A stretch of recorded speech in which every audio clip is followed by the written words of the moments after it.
Buen día, licenciado. Buen día, compañeros. Nosotros somos el grupo número 2 y vamos a presentar esta mañana las normas NIA 540 y NIA 550, respectivamente. NIA 540, auditoría de estimaciones contables, incluidas las de valor razonable y las de información relacionada a revelar. El alcance de esta norma es tratar de las responsabilidades que tiene el auditor en relación con las estimaciones contables al realizar una auditoría de estados financieros.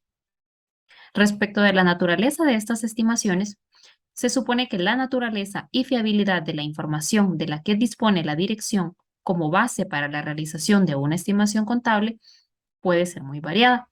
Por ello, puede afectar su grado de incertidumbre y este, a su vez, el riesgo de incorrección material en una auditoría de estados financieros. ¿Cuál es el objetivo de esta norma? Es obtener evidencia suficiente y adecuada de que las estimaciones contables son razonables, así como de que la correspondiente información revelada en los estados financieros es adecuada. Dentro de las definiciones podemos encontrar la de estimación puntual, que es la cantidad o rango de cantidades respectivamente derivadas de la evidencia de auditoría obtenida para utilizar en la evaluación de una estimación puntual realizada por parte de la dirección. También tenemos incertidumbre en la estimación. Es la susceptibilidad de una estimación contable y de la información revelada, relacionada a una falta inherente de precisión en su medida. También encontramos sesgo de la dirección, que es la falta de neutralidad de la dirección en la preparación de la información. Dentro de los requerimientos encontramos los procedimientos relacionados con el riesgo y actividades relacionadas. El auditor deberá obtener conocimiento de los aspectos siguientes: los requerimientos del marco de información financiera aplicable, relacionado con las estimaciones contables, el modo en que la dirección identifica aquellas transacciones, hechos y condiciones que puedan dar lugar a que las estimaciones contables se revelen en los estados financieros. También la manera en que la dirección realiza las estimaciones, incluyéndose el método, los controles relevantes, si la dirección ha utilizado los servicios de un experto y los supuestos en que se basan estas estimaciones contables.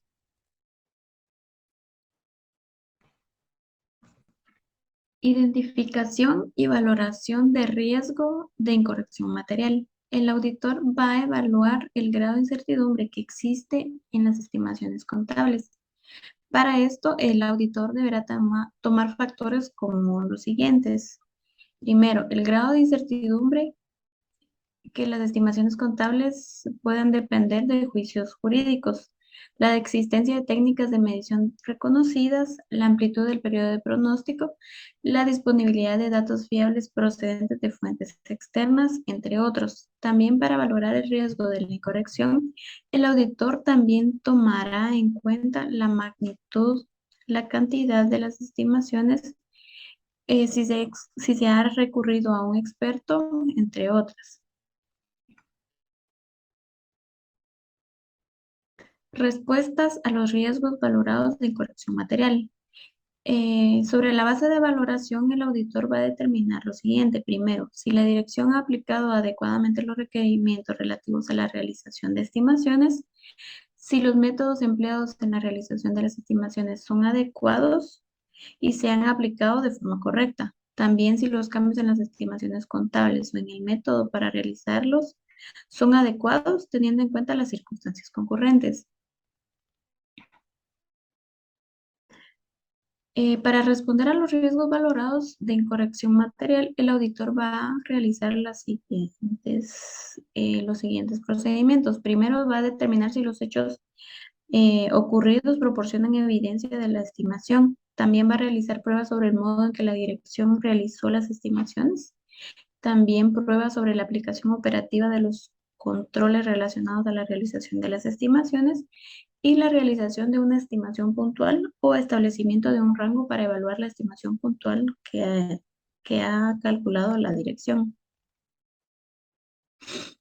Procedimientos posteriores sustantivos para responder a los riesgos significativos. En el caso de las estimaciones contables que den lugar a riesgos significativos, el auditor evaluará lo siguiente. Primero, El modo en que la dirección ha considerado la hipótesis o los desenlaces alternativos. También si las hipótesis significativas utilizadas por la dirección son razonables y en el caso de que el auditor determine que no ha sido tratado adecuadamente, el auditor establecerá un rango para evaluar la razonabilidad de las estimaciones contables. Si las estimaciones contables dan lugar a riesgos significativos, entonces el auditor obtendrá evidencia sobre si la dirección va a reconocer o no las estimaciones en los estados financieros y también va a determinar las bases que utilizará para el reconocimiento de estas. Continuando con los requerimientos, el auditor va a hacer una evaluación de la razonabilidad de las estimaciones contables y la determinación de las incorrecciones de la siguiente forma. El auditor va a evaluar las estimaciones contables contenidas en los estados financieros y que éstas sean razonables de acuerdo con el marco de información financiera que aplica la entidad. También que cuando la dirección haya modificado una estimación contable, esta tenga razonabilidad y que las incorrecciones no corregidas en los estados financieros ya sean por consecuencia de fraude o error. Asimismo, la razonabilidad de las estimaciones contables y la información revelada en las notas explicativas de los estados financieros. También va a ser una revelación de información relacionada con las estimaciones contables, con el fin de que éstas se adecuen a los requerimientos establecidos en el marco de información financiera. Entonces va a evaluar los supuestos utilizados, también los métodos de las estimaciones aplicadas en las estimaciones contables, la base para la selección de estos métodos que han sido aplicados y el efecto de los cambios que han tenido estos métodos al ser aplicados. También va a ser una comparación respecto del año anterior y las fuentes y las consecuencias de las incertidumbres de las estimaciones. También va a evaluar los indicadores de la existencia de los posibles sesgos de la dirección y va a realizar juicios y va a evaluar las decisiones adoptadas por la dirección al realizar las estimaciones contables con la finalidad de identificar si existen indicadores de posibles sesgos de la dirección que puedan afectar a la conclusión del auditor. Entonces va a verificar los cambios en una estimación contable o en el método que han utilizado para realizarla. También la utilización de hipótesis propias de la entidad para la realización de las estimaciones contables del valor razonable cuando éstas sean incongruentes con la hipótesis observables en el mercado. También va a evaluar la selección o construcción de hipótesis significativas que den como resultado una estimación puntual favorable a los objetivos de la dirección. Y también va a seleccionar una estimación puntual que puede indicar la existencia de un modelo optimista o pesimista. Y por último, con toda esta valoración que haya hecho el auditor, en la documentación, el auditor va a incluir la base para las conclusiones alcanzadas sobre la razonabilidad de las estimaciones contables, que den lugar a riesgos significativos, así como la correspondiente información revelada. Y en su caso, los indicadores de la existencia de posibles sesgos de la dirección, con el fin de facilitar al auditor las conclusiones sobre si las valoraciones del riesgo son importantes o son relevantes, y la evaluación de si los estados financieros en su conjunto están libres de incorrección material.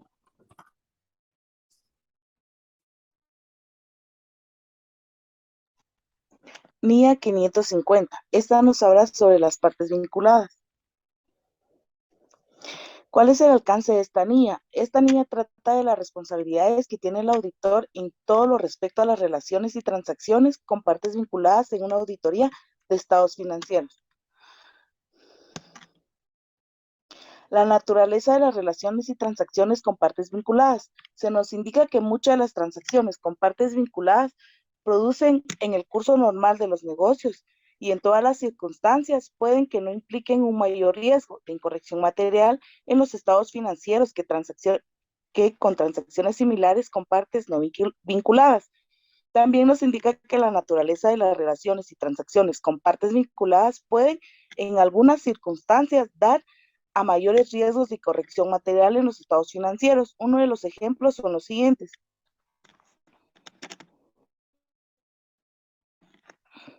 1. Las partes vinculadas pueden que operen a través de un externo y complejo estimado de relaciones y estructuras. 2. Los sistemas de información pueden resultar ineficaces para identificar o resumir las transacciones y saldos pendientes existentes entre una unidad y las partes vinculadas en ella. 3. Cuando las transacciones con partes vinculadas puede que no se realicen en condiciones normales del mercado. ¿Cuál es la responsabilidad del auditor? Se nos indica que las responsabilidades del auditor son: 1. Aplicar procedimientos de auditoría para identificar, valorar y responder a los riesgos de incorrección material debidos a la contabilización o revelación inadecuadas por parte de la entidad de conformidad con los requerimientos del marco. 2. Necesita obtener conocimiento suficiente de las relaciones y transacciones de la entidad con las partes vinculadas para poder concluir si los estados financieros en la medida en que se vean afectados por dichas relaciones. ¿Cuál es el objetivo de esta norma? Dice que uno de los objetivos es la obtención del conocimiento suficiente de las relaciones y transacciones realizadas con las partes vinculadas. 2. La obtención de evidencia de auditoría suficiente y adecuada sobre si las relaciones o transacciones con partes vinculadas se han identificado, contabilizado y revelado adecuadamente en los estados financieros de la entidad. Dos definiciones que se nos hablan en esta norma son: una, las transacciones realizadas en condiciones de independencia mutua, y se nos dice que una transacción realizada entre partes vinculadas y que actúan de forma independiente entre sí, persiguiendo cada uno sus propios intereses, y nos habla sobre las partes vinculadas. Esto se nos hace referencia en el apartado A4 y A7, que nos habla sobre control e influencias significativas. Los requerimientos vamos a encontrar aquellos procedimientos de valoración del riesgo de actividades relacionadas, la identificación y valoración de los riesgos de incorrección material asociados a las relaciones y transacciones con partes vinculadas, las respuestas a los riesgos de incorrección material asociadas a las relaciones y transacciones con partes vinculadas, la evaluación de la contabilización y revelación de las relaciones y transacciones identificadas con partes vinculadas, las manifestaciones escritas, la comunicación con los responsables del gobierno de la entidad y la documentación. Entre el requerimiento de los procedimientos de valoración de riesgo y actividades relacionadas, podemos encontrar los siguientes procesos: el conocimiento de las relaciones y transacciones de la entidad con partes vinculadas, y también prestar una especial atención a la información sobre partes vinculadas al revisar los registros o documentos, así como compartir con el equipo del encargo de auditoría la información sobre las partes vinculadas. El requerimiento de identificación y valoración de los riesgos de incorrección material asociados a las relaciones y transacciones con partes vinculadas establece que el auditor debe identificar y valorar los riesgos de incorrección material asociados a las relaciones y transacciones con partes vinculadas y determinar si alguno de estos riesgos es significativo. Las respuestas a los riesgos de incorrección material asociadas a las relaciones y transacciones con partes vinculadas. Entre estos procesos encontramos la identificación por parte del auditor de partes vinculadas, de transacciones significativas con partes vinculadas no identificadas o no relevantes previamente, así como aquellas transacciones significativas identificadas realizadas con partes vinculadas y ajenas al curso normal de los negocios, y la afirmación de que las transacciones con partes vinculadas se han efectuado en condiciones equivalentes a las que prevalecen en una transacción realizada en condiciones de independencia mutua. La evaluación de la contabilización y revelación de las relaciones y transacciones identificadas con partes vinculadas. En este caso, el auditor deberá evaluar si las relaciones y transacciones identificadas con partes vinculadas se han contabilizado y revelado adecuadamente, además de ver si los efectos de las relaciones y transacciones con partes vinculadas impiden que los estados financieros logren la presentación fiel o son la causa de un error en los estados financieros. Muchas gracias por su atención.